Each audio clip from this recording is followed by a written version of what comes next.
de Jésus-Christ selon Saint Luc.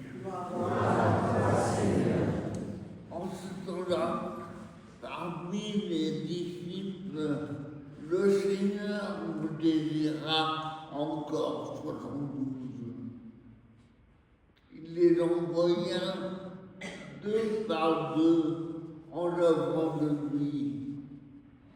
En toute ville et localité, lui-même allait se rendre. Il leur dit, la moisson est abondante, mais les ouvriers sont peu nombreux.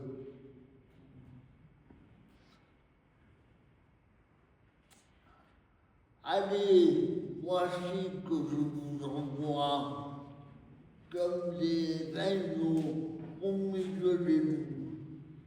Ne portez ni bourse, ni sac, ni sandales. Ne saluez personne au chemin.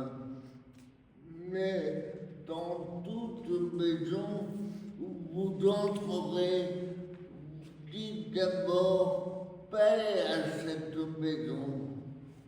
S'il y a un ami de la paix ira reposer sur lui, sinon elle reviendra vers vous. Restez dans cette maison, mangeons et buvons ce que l'on vous sert, car l'ouvrier mérite son salaire. Ne passez pas de maison en maison. Dans toute ville où vous entrerez, où vous serez accueillis, mangez ce qui vous est présenté. Guérissez les malades et qui s'y trouvent, et dites-leur, le règne de Dieu s'est approché de vous.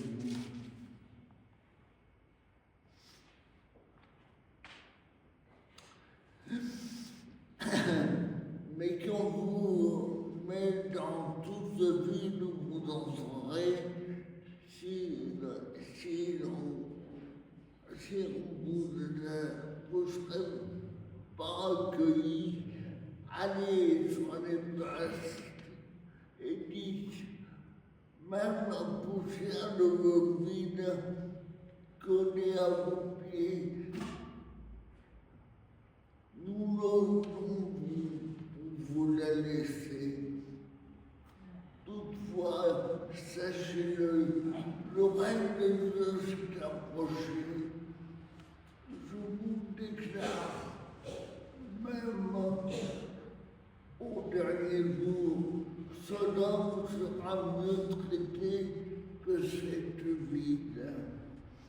Les 72 revinrent tout voyant disant, Seigneur, même les démons nous sommes soumis en ton nom. Jésus leur dit, je regardais Satan tomber du ciel comme l'éclair. Voici que je vous ai donné le pouvoir d'écraser les serpents et les scorpions et toute la puissance de l'ennemi. Absolument rien ne pourra vous nuire. Toutefois, ne vous réjouissez pas, parce que les esprits vous sont soumis. Même réjouissez-vous, mais réjouissez-vous parce que vos noms se trouvent inscrits dans les cieux. Acclamons la parole de Dieu. Louange à toi, Seigneur Jésus. Merci Philippe.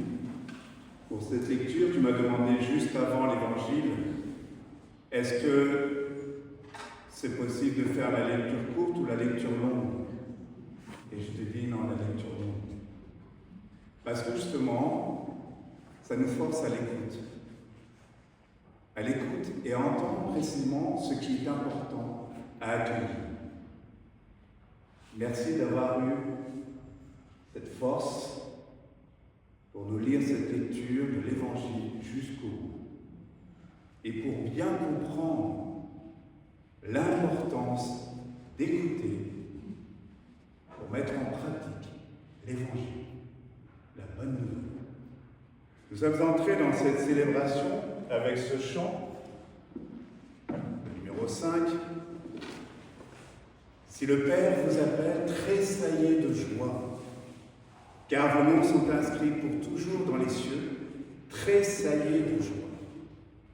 Précisément, cette joie, le monde en a besoin. Et nous sommes, nous, appelés précisément à tressaillir de joie tout en vivant dans le monde. Oui, réjouissez-vous. Au regard des mauvaises nouvelles de l'état du monde et de celui de l'Église en Occident, avec tous les abus que nous pouvons entendre, on me parle encore effectivement de Bétara, de l'abbé Pierre. Est-ce que nous assistons effectivement à cette décrépitude de notre Église, à ce déclin, et donc du coup, est-ce que nous allons nous laisser voler notre joie? Comment être joyeux? Comment être joyeux? Jésus précise comment, en comptant sur la miséricorde. En comptant sur la miséricorde. Pour précisément ne pas nous laisser abattre. Pour renaître à cette joie retrouvée. C'est ce que nous donne d'entendre les textes de ce jour. Dans la première lecture, dans le livre du prophète Isaïe, réjouissez-vous, soyez pleins d'allégresse. Et c'est pour cela que ce chant que vous avez choisi, qui colle tout à fait à la liturgie de ce jour. Réjouissez-vous, sans les portables, c'est mieux. Réjouissez-vous, et ainsi vous renaîtrez à la confiance. Retrouvez la joie. La joie est source de confiance, source de paix, source de communion. Donc c'est un commandement. Réjouissez-vous. Réjouissez-vous. Je dirige vers Jérusalem la paix. La paix, nous sommes en capacité de la recevoir en nous. En nous. Nous sommes cette Jérusalem, cette ville céleste, où Dieu veut apporter paix, joie et tendresse pour le monde et compassion pour le monde. Oui, dans Jérusalem, vous serez consolés. Oui, dans Jérusalem, c'est-à-dire en vous-même, vous trouverez la paix pour la cultiver pour le monde.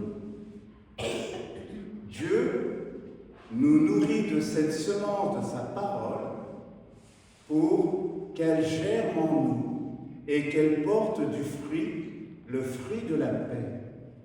Vous verrez, votre cœur sera dans l'allégresse et vos eaux revivront comme l'herbe reverdie.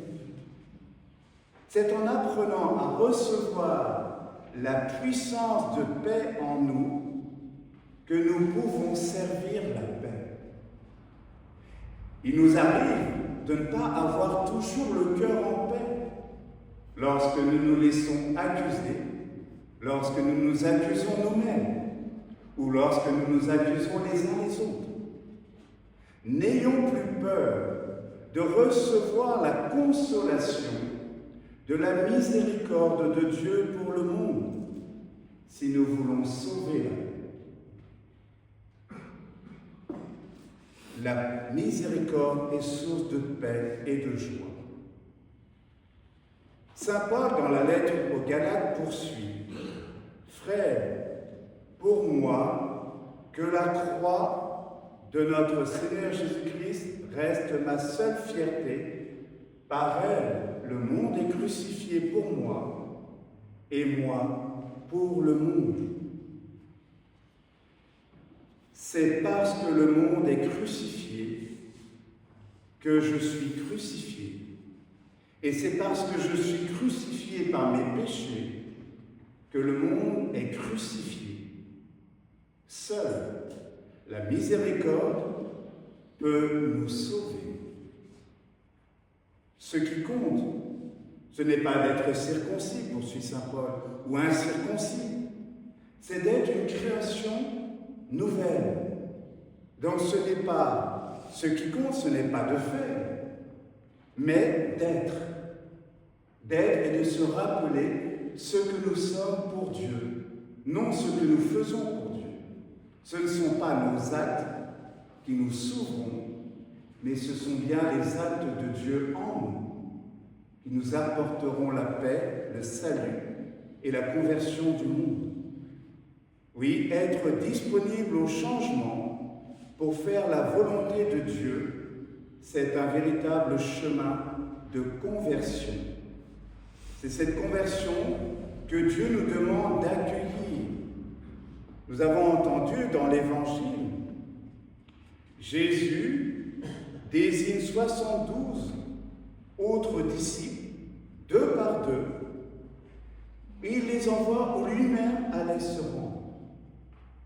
Lorsqu'il nous envoie, ce n'est pas en notre nom, mais bien en son nom, pour qu'il accomplisse à travers nous ses œuvres. Et qu'est-ce qu'il demande à ses ouvriers? La moisson est abondante, mais les ouvriers sont peu nombreux. Priez le maître de la moisson d'envoyer des ouvriers pour sa moisson. Trop souvent, cette phrase est interprétée en disant prions pour qu'il y ait des diacres, prions pour qu'il y ait des prêtres, prions pour qu'il y ait des catéchumènes, prions pour que nous soyons plus nombreux.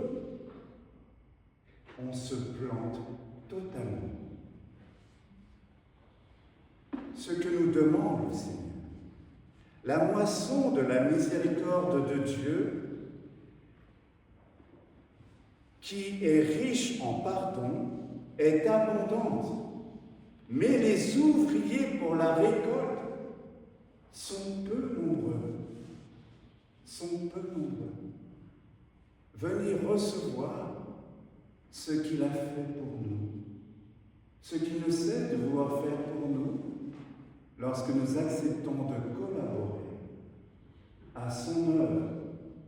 Et son œuvre, c'est précisément l'œuvre du Père, de faire sa volonté pour le salut de tous.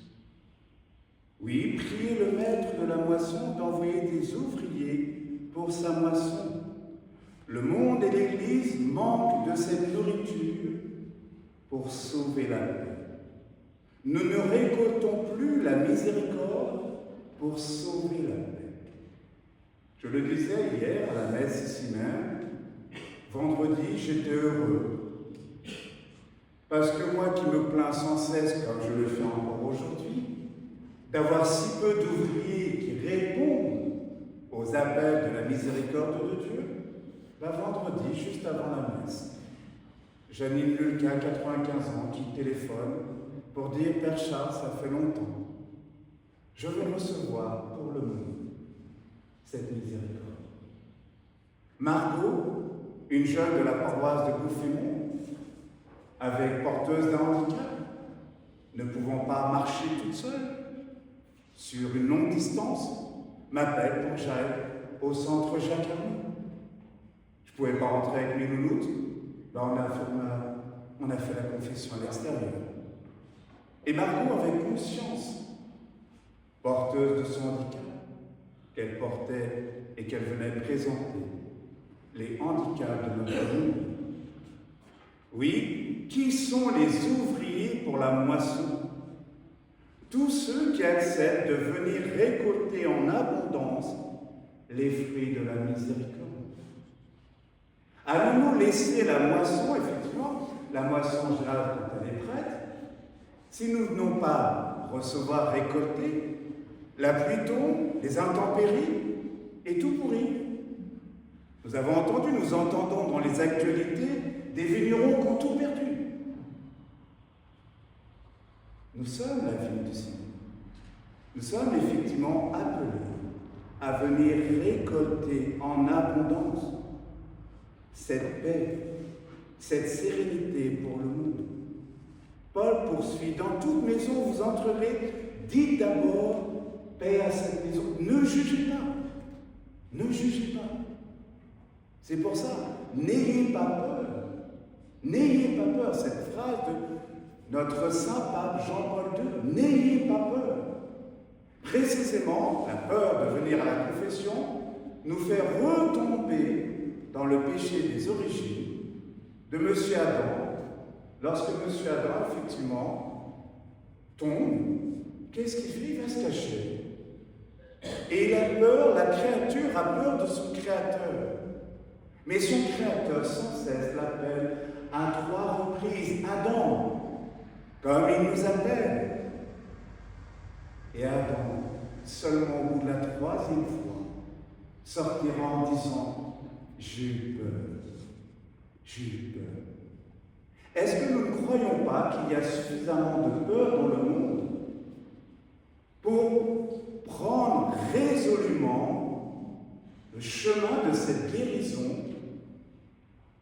pour être en vérité dans la lumière de Dieu, une lumière qui ne vient pas nous accuser, mais une lumière qui vient nous redonner notre véritable liberté pour nous et pour le monde entier. Dans toute ville où vous entrerez et où vous serez accueillis, mangez ce qui vous est présenté, guérissez les malades et dites-leur le règne de Dieu s'est approché de vous. Je l'ai dit à Marie, je l'ai dit à Janine hier. Lorsque le prêtre vient les rencontrer, ce n'est pas le prêtre qui vient les guérir, c'est Jésus qui passe par Marie et par Janine pour guérir le Père Charles qui a besoin de conversion, qui a besoin de cette miséricorde. Sans cette miséricorde, il y a belle lurette que je ne serais déjà plus prêtre. Comment faisons-nous pour tenir et tenir ce monde sans cette miséricorde de Dieu? Les 72, dans l'évangile de Marc, guérissez les malades, le règne de Dieu s'est approché de vous. Dans l'évangile de Marc, au chapitre 2, verset 17, Jésus dit bien, ce ne sont pas les bien portants qui ont besoin du médecin, mais les malades. Je ne suis pas venu appeler des justes, mais des pécheurs. Si nous ne répondons pas à ces appels, comment recevoir cette justice dont le monde a tant besoin? Cette paix, cette lumière dont le monde a tant besoin. Ne nous laissons plus accuser par l'accusateur de nos frères, le Satan. Jésus en parle dans cet évangile. Les 72 revinrent tout joyeux, disant au Seigneur, même les démons nous sont soumis en ton nom. Pas en notre nom, en ton nom. C'est au nom de Jésus. Et Jésus leur dit, je regardais Satan tomber du ciel comme l'éclair. Quand je confesse, je vois effectivement Satan tomber comme l'éclair. Et cela me met le cœur en joie. Oui, nous pouvons faire tomber Satan du ciel comme l'éclair si nous collaborons à l'œuvre de miséricorde de Dieu. C'est sa prière pour nous. C'est la supplication de Dieu pour nous si nous voulons devenir résolument artisans de paix et de salut et d'espérance. Oui, demandons au Seigneur pour son Église, pour notre monde, de renaître à cette confiance en lui, pour chasser en nous toute peur et chasser de la surface de la terre toute peur et